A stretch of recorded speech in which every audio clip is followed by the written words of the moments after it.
Right. The teachers need those bonuses and everything else. They help our children. I'm taking a live look from uptown Charlotte tonight. The drought has been a big issue for the Carolinas this year, but this is not just a local problem. No, right now, 51.3% of the country is experiencing drought conditions. Here across the southeast, that number is even higher. It's 99.9%. Wow. So let's bring in meteorologist Rachel Coulter here tonight. Hey, Rachel, so what does the drought monitor look like across the southeast? Yeah, we are not the only ones that were dealing with the extreme, even the exceptional drought. Fortunately, here in the Charlotte metro, that exceptional drought has been dropped after we got some helpful rainfalls, about 2.5 inches of rain just a couple of weeks ago. But look across the south and east. This is impressive, especially down towards the Gulf Coast, the panhandle there of Florida, and extending up into southeastern Georgia, where we also had really impressive wildfires just a couple of weeks ago.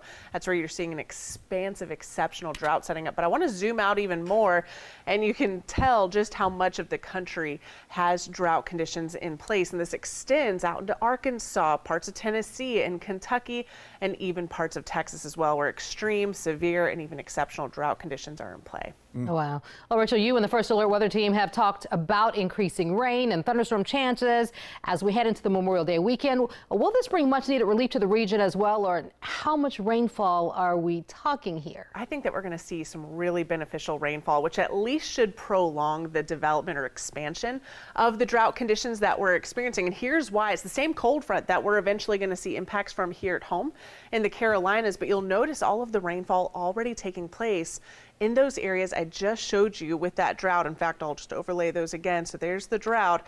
There's the cold front with all of that rain. There's a severe threat, but there's also that risk of flooding. When you have drought conditions and you get a lot of heavy rainfall at once, that can actually allow for flooding conditions. The ground just can't soak up all of that rainfall really quickly. And so you see that isolated to scattered instances of flash flooding expected along that cold front here today, and then tomorrow, and then leading eventually on into Thursday. This is what Thursday could look like. And you'll notice that level 1 out of 4 risk, that's over here in the Charlotte metro as well. So I do think an isolated instance of flash flooding just can't be ruled out, especially if you get some of that really heavy rainfall to move over the area. So how much rain?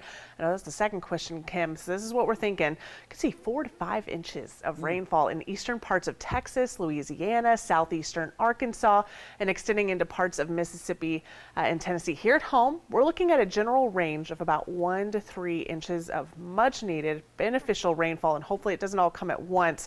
It's going to be helpful that it's going to be a couple days at a time that we see this. Yeah, that goes looks forward to what, next Tuesday, I think you said. That's all the way through. Yep. Yeah, so okay, hopefully, soak it in, right? And exactly. really help us out around here. Rachel, good stuff as always. There is plenty more news to come here tonight.